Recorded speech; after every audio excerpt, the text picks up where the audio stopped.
شحن وتفريغ عنده 2000 عامل راكدين، عاوزين يدوها للمقاول، كله ما ياخذ من الثاني، عاوزين يدمروا شباب البلد دي من الالف للياء.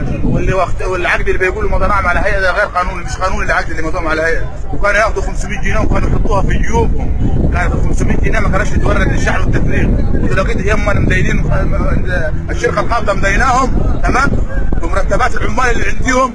قال لك ايه؟ قال لك احنا نعمل خازوق نرقد الناس دي 5000 بيت دول نرقدهم، هنقول لهم هناخد في الوصل 2000 جنيه، قلت مين ده؟ انك انت تاخد 2000 جنيه في الوصل وانا هشتغل بيه ليا ولعيالي اللي ساكن في الايجار واللي ساكن اللي معاه ايجار واللي معاه مسؤوليه واللي عاوز يبني مستقبله يشتغل ازاي بال 2000 جنيه؟ لما انت تاخد 2000 جنيه امال انا هاخد حاجه ثانيه والراكب مش راضي يدفع غير لما 2000 جنيه مش هيدفع ولا جنيه لعامل، يبقى انا انزل واحط واشقى واتعب للهيئه وللشعب. محمد عبد الراضي اساسا هو حرامي في الشحن والتفريغ، كله شغل حرامي من احمد امين للجمعيه، الكل شغل حراميه، مدخلين الحراميه والبلطجيه والحراميات وواحد زي موديل، يعني بص عايشين عيشتهم هنا 27 سنه نحن ما خدناش ناخذ حقهم، واحنا اللي واكلينها بعرقنا وبعرق جبيننا، عايزين يمشونا مش عايز لنا تسريح، عاوزين يدخلونا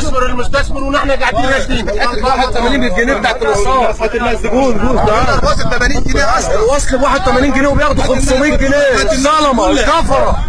والله خش اتكلم والله سلم يا عمي احنا مش هنسيبها يا عمي، احنا لينا 5 سنين من وقت الثوره واحنا شغالين فيه ما رضيناش عملنا كده عشان نسمع مش عشان تمام. احنا لنا 5 سنين شغالين من وقت الثوره، احنا شغالنا رجاله ما رضيناش بالقبض حرام، كانوا ياخذوا قبضوا على الناس ياخذوا منها فلوس، احنا كنا نلاقي بيت رحنا للشارع والساحه والمرام عشان ناخذ ورانا يبحر ورانا على اللي بتجونا وعايزين ياخذوا واحنا ناخذش ولا حاجه، يعني مشغليننا في السفره قاعدين خيام الناس اللي قاعده هناك وصلنا جبنا ناس كثيره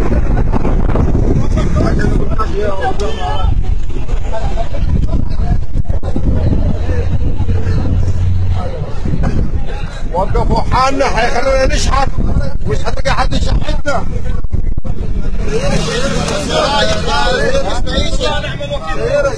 حسبنا الله ونعم الوكيل.